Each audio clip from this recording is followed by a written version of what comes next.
Well, hello and welcome to Hot Issues.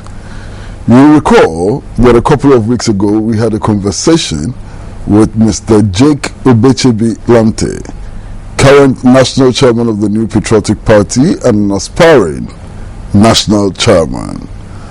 Today we're going to continue with the discussions of the New Patriotic Party, the competition for its leadership, and so on.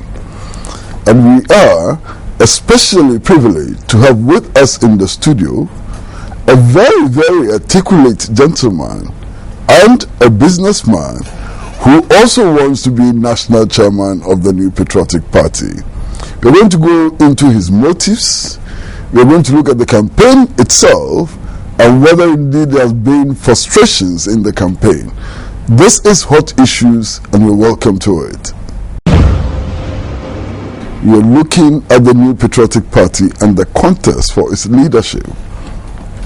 And we are privileged to have with us a gentleman, very articulate, a businessman, a politician, and above all, he wants to be national chairman of the New Patriotic Party.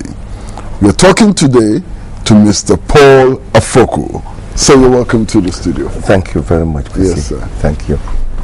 So why do you want to be national chairman of the New Patriotic Party? Well, it's very simple. Power. Power for my party in 2016. That's why. It's a very simple one-word answer to bring my party back to power. Why? There are others who say they can do the same thing. Well, others can do the same thing, but I think that after having done a careful analysis of where the party is today, I believe that I have more to present to the party, to offer to the party in terms of winning power in 2016. The way politics is stacked up today in Ghana, it's really very important that to go into this exercise, you need to do a serious introspection, and I think I've done that. I think I am ready, and I think I have more to offer than the rest. Interesting.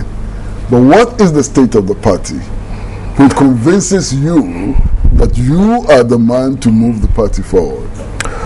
Well, I know, because you and, in fact, most of your discerning viewers and listeners will know what I'm saying. It's nothing new that over 2 general elections, the strength of the party has diminished.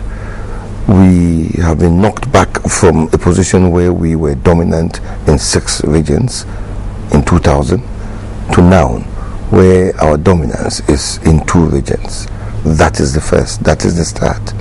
And doing a careful study and analysis of how we have arrived at this point, I believe I have more to offer to my party to reverse the fortunes of the party.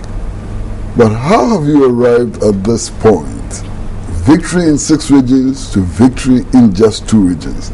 And even one is mad now. Yes, that's one true. Is very, very mad now. That's true. Mm-hmm. That's true. And one of them we have a 6-point lead. You're right. We have arrived at this point because I believe that, politics is dynamic. And whatever has been going on in Ghana, I think my party, even though has been aware of what is happening, has not been nimble-footed enough to begin to correct things. Now we are at this position. We're in this position. I think we are very much aware, and we have the capacity to do it. And I think that I'm the person to do it. You sound like a reformer. The party needs to change things. It needs to correct things. What are some of these things that need to change, that need to be reshaped? Looking at the party itself, I would not want to go to the structures first. I would want to just look at the general philosophy. What drives this party? This party was born from the union of various political parties in this country, going way back to the 50s, where we had the original NPP, the Northern People's Party, we had the NLM, we had the Gashi Fumukpe, We had Antos, SG Antos, Togoland Congress. We had Modesto Apalus and Law Youth Movement. We had even the Islam Party. Ghana Congress Party. People like Amadou Baba and others who suffered deportations and all that. And the party has gradually over the years forgotten that part of it, where it's come from. And I believe that the party should begin to reflect that. And in reflecting that, I am talking about the party giving equal weight and prominence to all the component parts of the party. I think we need to look at that and to address it. Because you see, over the years, what has happened is that you look at the three northern regions and Volta region, where we almost always, since 92, have never won any of those regions. You look at it and you begin to realize that we are no longer talking about the geographical regions. It's now more of a political region. And by that I mean, if you took the 2010 population census, for example, you would realize that the settler populations in other regions have increased tremendously. I mean, now we know that even Greater Accra, the largest ethnic group in Greater Accra are the Akan-speaking people, followed by the Voltarians, then followed by the Ga Adangbe. Immediately we know, therefore, that if you are dealing with the Volta region, you're not dealing with just the geographical Volta region. You are dealing with the Volta region here. You are dealing with the Volta region all across Ghana.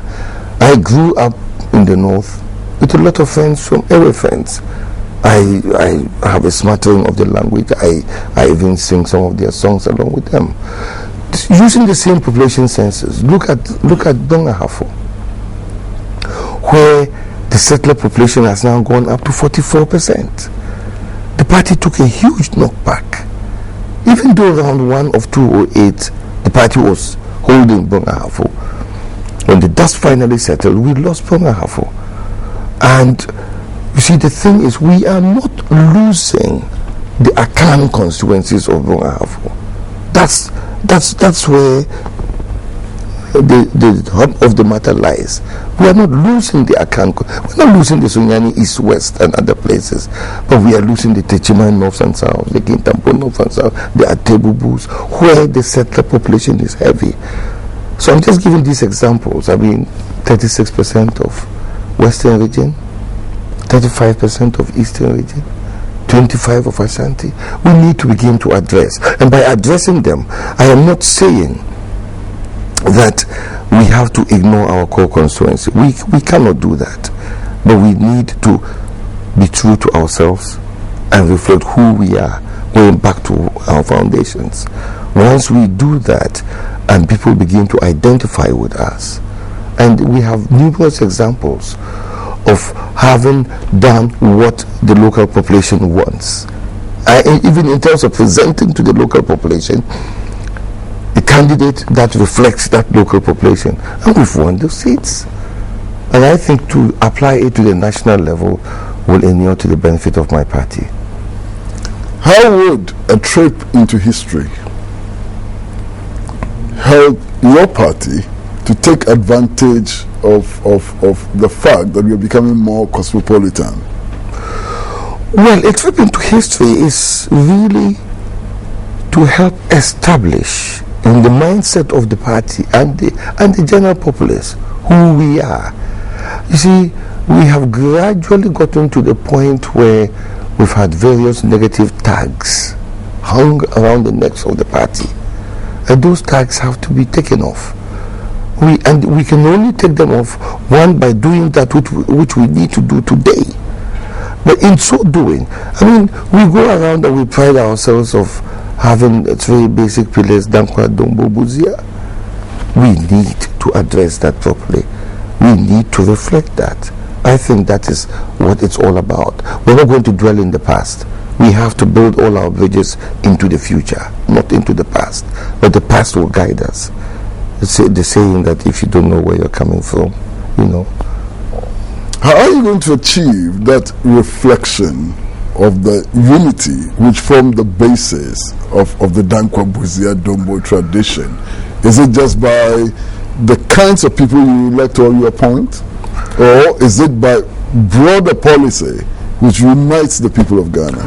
I think it will be a mixture, actually.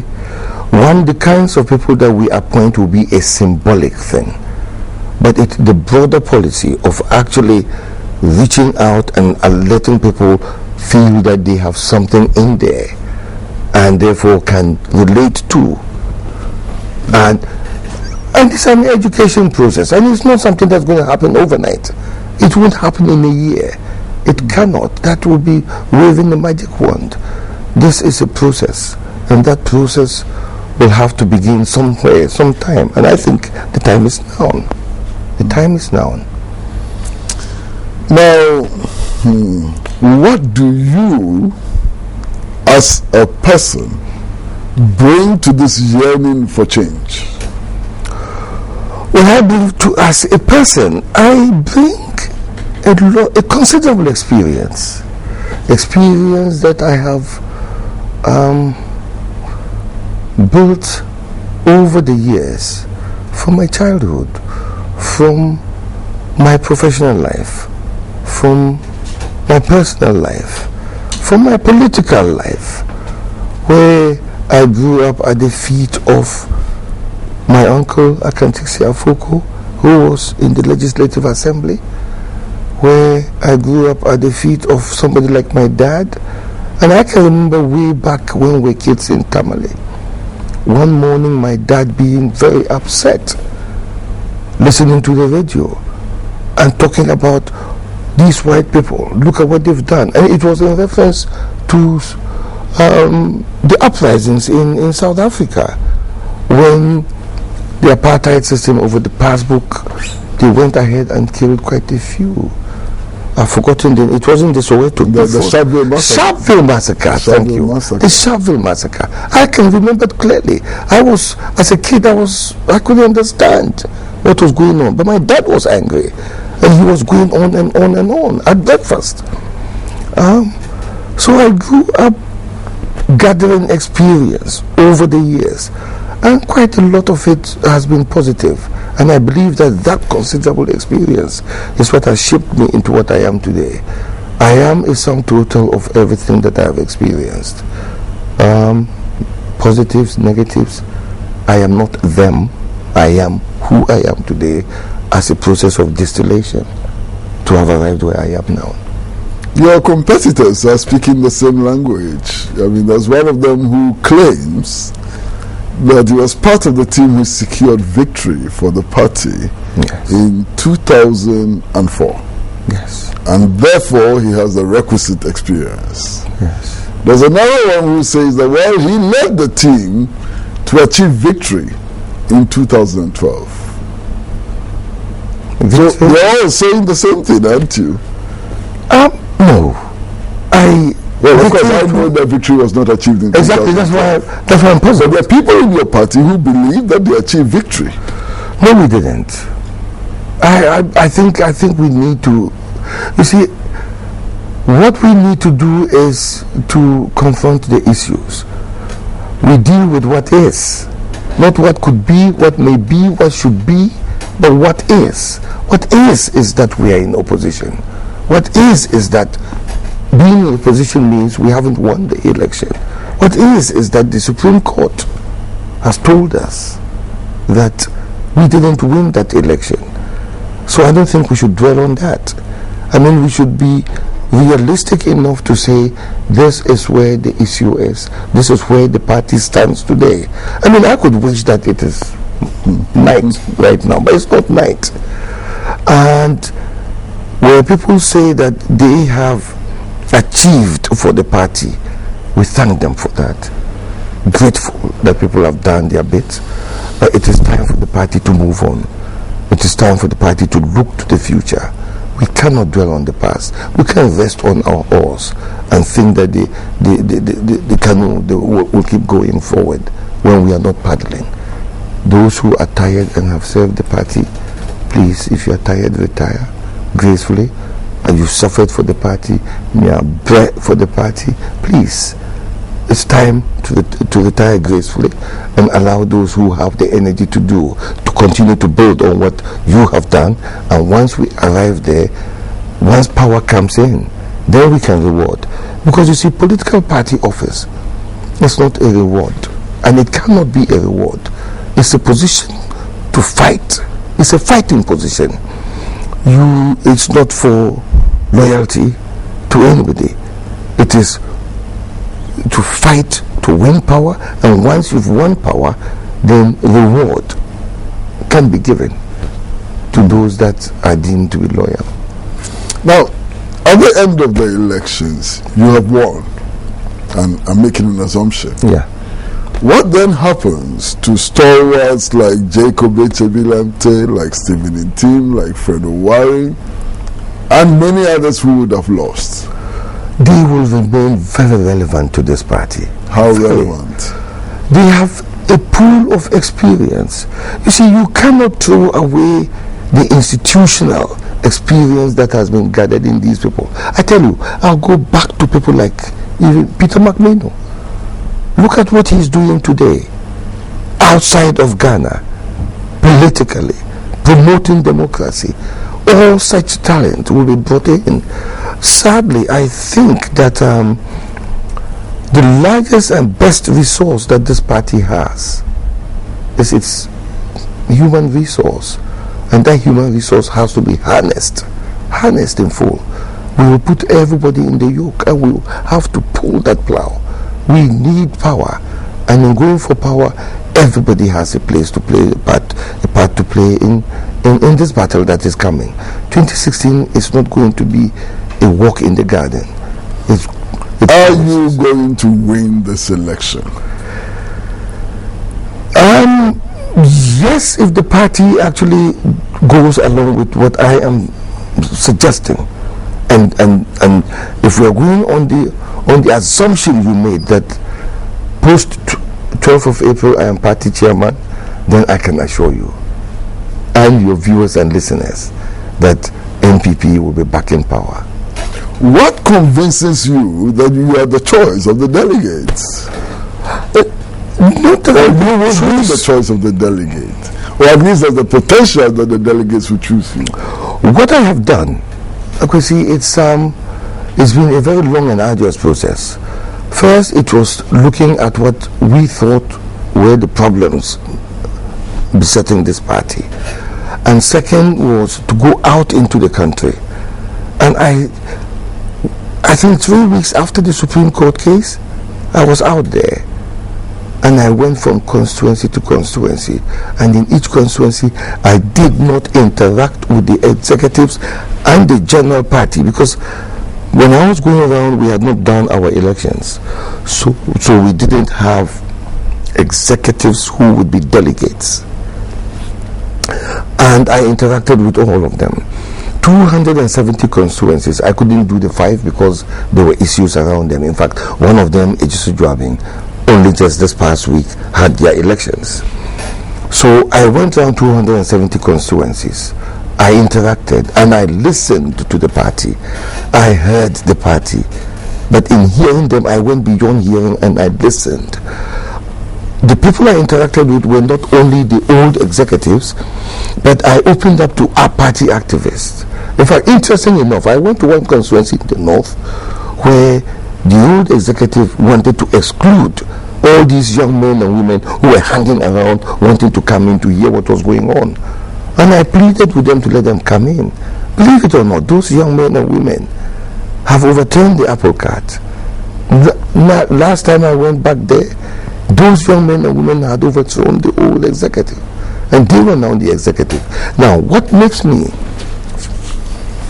believe that the party will go for me is that in my interactions, everything that I have said has touched a nerve with the party, and they have all told me in reaction to what I've said to them, this is exactly what we are experiencing.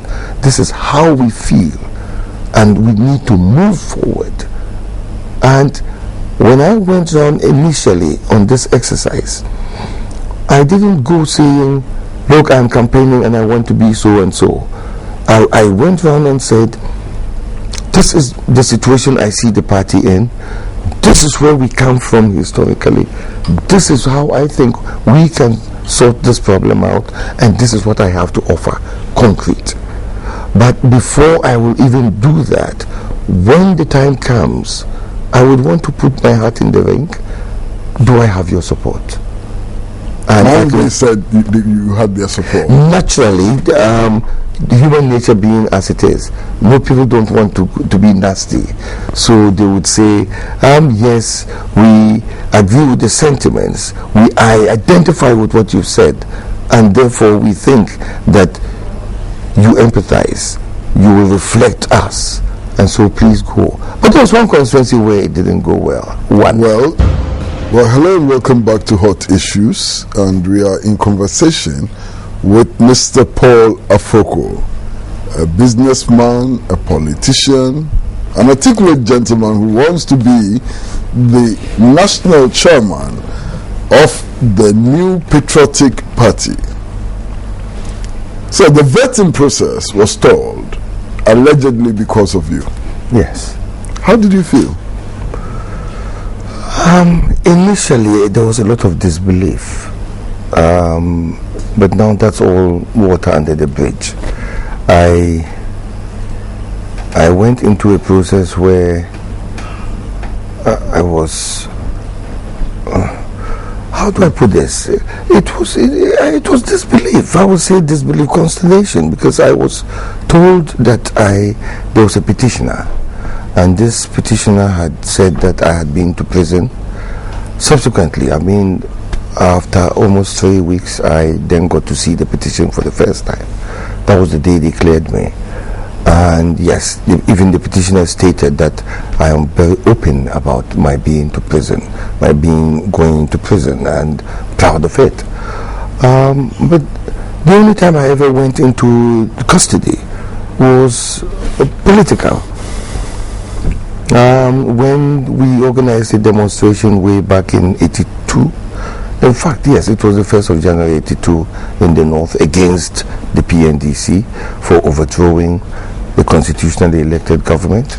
For my troubles, I ended up in custody, and that's been the only time. But then this petition actually goes on to also say that I had been arrested in England and imprisoned for drug-related offences, for which I was clear that I had never even been arrested in England, not even for a traffic offence. But the committee felt that they needed to protect the party. Even though I said the burden of proof should not be on me, but rather on the person that is alleging, the vetting committee was clear that they needed to protect the party and that they would do whatever it took. And so the whole process was stalled. To cut a long story short, I've been vindicated. The Interpol, because I thought that the party would go through the Crown Prosecution Service, where you go into the British Embassy, you pay your £18. I would sign off that I agree under the Data Protection Act that they should release whatever data there is on me. But the party chose to go through the route of the Interpol. And that took a long time, almost a month in which my whole activity stalled. But Interpol came back and vindicated me. And according to the words of the member of the vetting committee who broke the news to me, he said the report they got said I was not known to the British police. So basically, I was cleared. So how did I feel? Initially, I said I was shell-shocked actually, and the impact on my family was the greater, because you see, my family is still in England. The kids have to go to school. I try to, that's another matter anyway. They are in school there, and in this day and age of electronics, they got on the internet. I was trying to keep it away from my family, but then out of the blue, the first email I got was from my daughter, saying, "Dad, what is this that's going on? Not again." And I said, "What do you mean by not again?" And she said, "But you know what is happening with your politics in Ghana. Why do you want to put yourself through this?" I told her that it was necessary. At this stage in my life, whatever I do must be national service, serving my country through my party. Then it was my wife next, who then also got on the phone directly. She didn't email me and said, "What's this for?" And then I had to explain to her. And she said, "You want me to go and contact the authorities and get the clearance for you?" And I said, "No, I'll do no such thing. I'm being asked, the burden of proof has been put on me, and I will not do that. I will wait and let them do it and come with it, because I will go and do it and who knows what to be said about that." So I waited. Sadly, the effect has been the fact that my program got stalled. Anywhere I went to, I never got to deliver my message. It was rather answering questions about whether I would be disqualified or not. Couldn't that have been the objective? Well, it could be, but as I always said, I didn't want to speculate, because in speculating, then I would end up actually draining more energy. So I would rather go out there and answer those questions whilst everything was on hold. And the places I went to were largely my own home regions. So I went to the Upper East, Upper West, and the Northern region. And I went home to explain to my northern family that they should trust me, they should stand by me, that I'd never been to jail other than the political detention, and therefore I would be cleared. I knew I would be cleared.